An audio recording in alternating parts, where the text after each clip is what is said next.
Hello, welcome back to Jim Builds. This is episode 7 of the Cortina build, and moving on from the last episode, I'm going to start fitting the loom. I've not wrapped the dash loom because I want to get it in position. There's a few more wires I need to add in for the radio, and I want to try and put hazard lights on, so I'm going to try and leave that section of loom as it is, get it in position, add these extra wires in, then I can actually take it off and tape it. But it means we can fit the dash loom that the engine bay loom that we wrapped last episode, and the front to back, which I'm going to start with first because it's just an easy one to do. So you might notice that the cortina is now pointing the other way. So yeah, pushed it out, did a 100-point turn on my drive manually, which wasn't fun. And pushed it back in this way. That's because hopefully, whilst I'm working on this, I might have to on the loom today. I might need to break off because the chap's coming with my original door, so I can try and fit the skin, which I don't think I'll film. So we'll do as much as we can do till it's here. So I'm going to put some music on. I'm quite fancy listening to a bit of Prodigy actually. There's a point. Write in the comments what sort of stuff you listen to when you're in the garage. And now I'm going to film this loom being fitted and put some different music on to what I'm listening to because of royalties.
So that's all the loom in position now. Everything seems to look alright.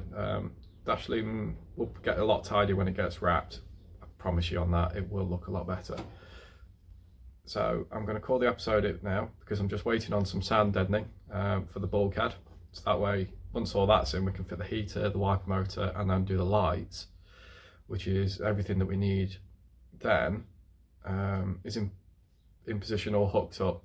So hopefully when I put a battery on it, the lights will come on, the heater will work, and there'll be no fires. Fingers crossed.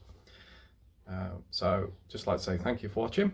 Really appreciate all the comments and the feedback I get from you guys. If you could please like the video, share it with your friends, and get them to subscribe as well. That'd be really awesome. And have a good one. Stay safe.